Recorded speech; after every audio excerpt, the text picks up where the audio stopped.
पढ़ो यहाँ से। Chapter 5 When People Rebel 1857 and After। ठीक है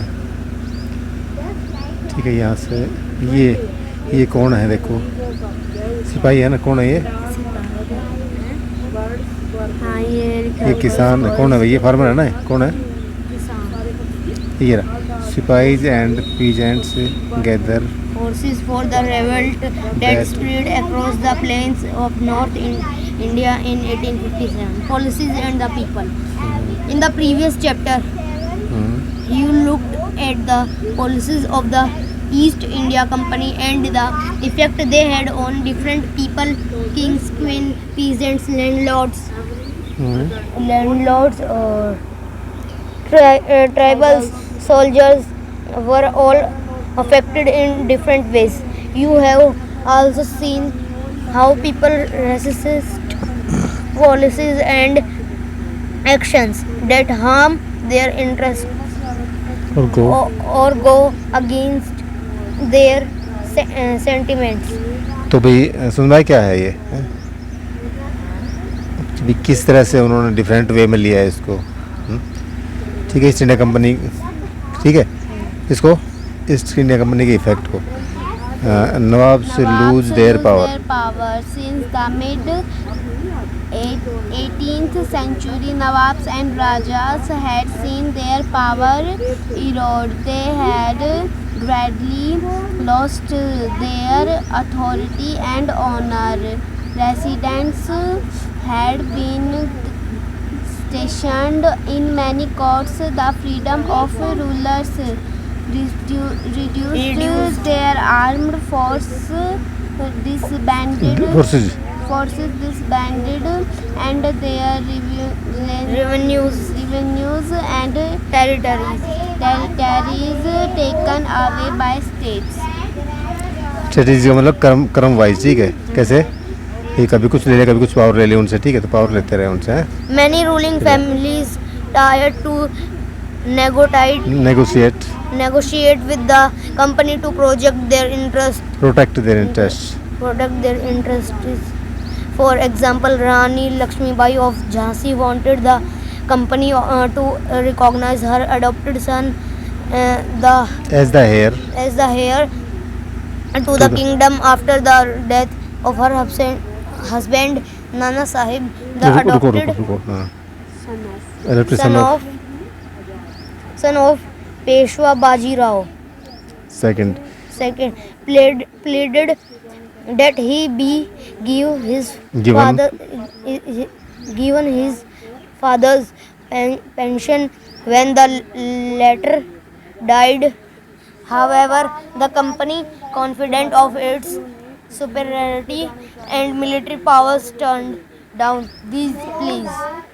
ठीक है, तो इन याचिकाओं को दूर भगा दिया, ठीक है, क्या इन याचिकाओं को माना नहीं इसको, इन याचिकाओं को, ठीक है। क्या कहा इन्होंने कि भाई मुझे उनकी पेंशन दी जाए, किसकी? बाजीराव सेकंड की, किसी नाना साहब ने कहा। लक्ष्मीबाई ने क्या कहा कि मेरा जो दत्तक पुत्र है इसको स्वीकार राजा बनाया जाए।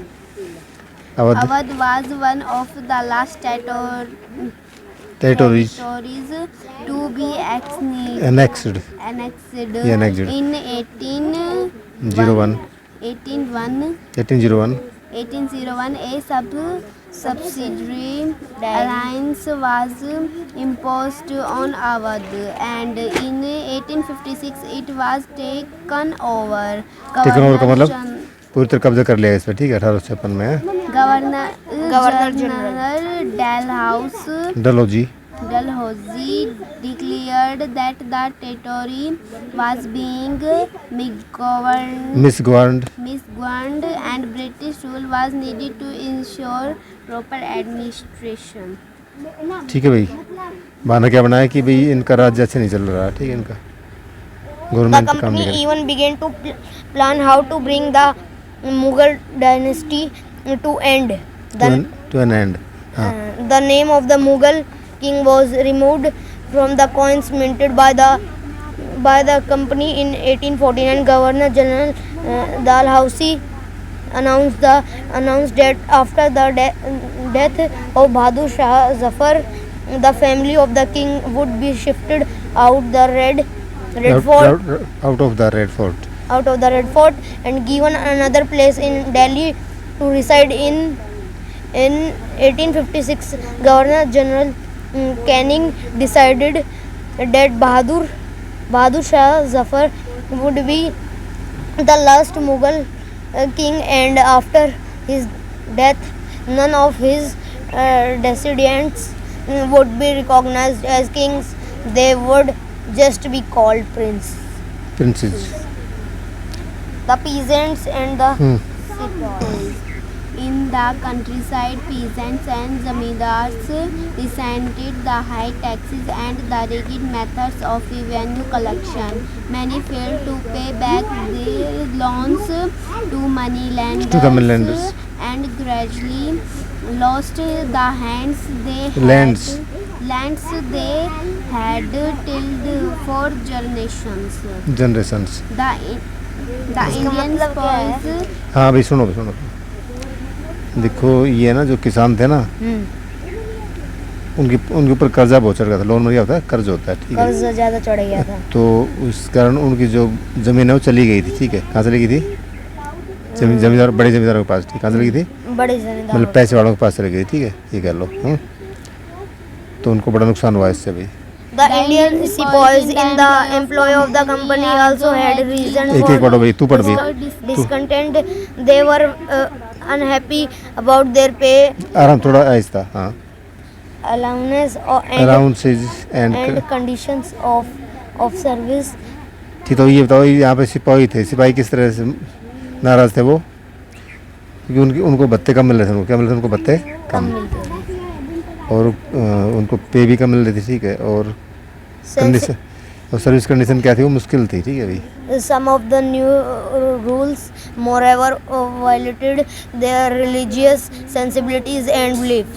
Did you know that in those days many people in the country believed that if they crossed the sea, they would lose their religion and caste? ठीक है। तो कुछ लोग क्या मानते थे भाई, अगर वो समुद्र से पार चले गए ना, कहाँ चले गए? समुद्र के पार। समुद्र के पार, तो वो अपनी धर्म और जाति खो देंगे, ठीक है। उनकी जात और धर्म बिगड़ जाएगा, ठीक है भाई। The sea route so when in 1824 the boys were told to go to Burma Burma by the sea route to fight for the company. They refused to follow the order though they agreed to go by the land route. They were severely punished severely punished, माने उनको कठोर दंड दिया गया। and since the issue did not die in 1856, Die down. 1856, the company passed a new law which stated that every new person who took up employment in the company's army had to agree To serve. overseas if required. तो क्या नया ला बनाया भाई कि अगर जरूरत पड़ेगी तो वो ओवरसीज भी जाएगा, ठीक है, यानी कि समुद्रों के पार भी जाएगा। कहाँ जाएगा? समुद्रों के पार, ठीक है। तो ये भी बताया भाई इसमें। Sepoys also reacted to what was happening in countryside. Many of them were peasants and had families living in village. So the anger of the peasants quickly spread among the sepoys. ठीक है। इसके अलावा सिपाही थे, वो नाराज क्यों थे भाई? क्योंकि वो उनमें किसान थे। कौन थे वो? किसान थे, और वो गांव में रहते थे, ठीक है, उनकी फैमिली। किसान परेशान, तो वो भी परेशान, जवान भी परेशान हो गए, जवान भी परेशान हो गए भाई इस कारण, ठीक है। Activity ये imagine you are a sepoy in the company army advising your nephew not to take employment in the army. What reason would you give? तो भाई तुम मान लो तुम एक सिपाही हो आर्मी में, ठीक है, कंपनी में है। कौन कंपनी में? ईस्ट इंडिया कंपनी में। तो तुम अपने भतीजे को क्या सलाह दोगे? वो आर्मी ज्वाइन करे कि नहीं करे वो? उस समय के में है? तुम कहोगे भाई वहाँ जाओ धर्म बिगड़ जाएगा, ठीक है, वो लोग तुम्हें दूर भेज देंगे, तो इसलिए वहाँ ज्वाइन मत करो, ये कहोगे।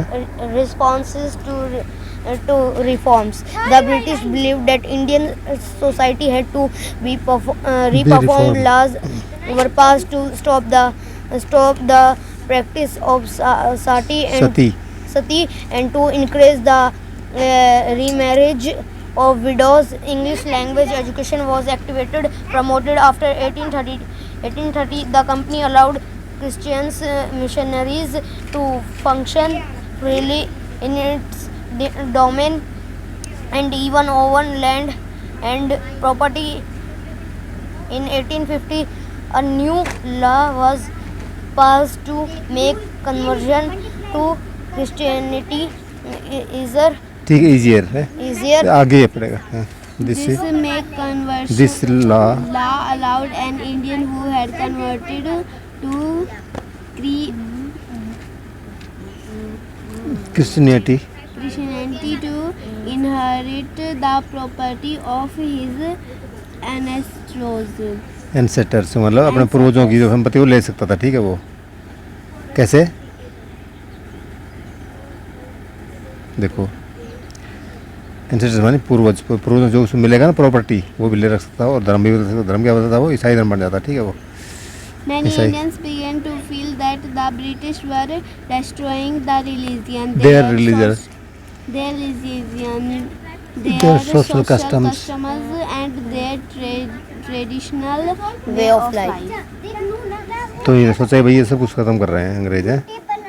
बस आज There इतना were, हाँ। of course, other Indians who wanted to change existing existing social practices. social practices. You will read about these performs and Reformers.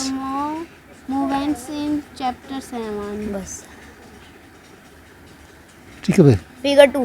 Sepoys exchange news and rumors in the bazaars of North India.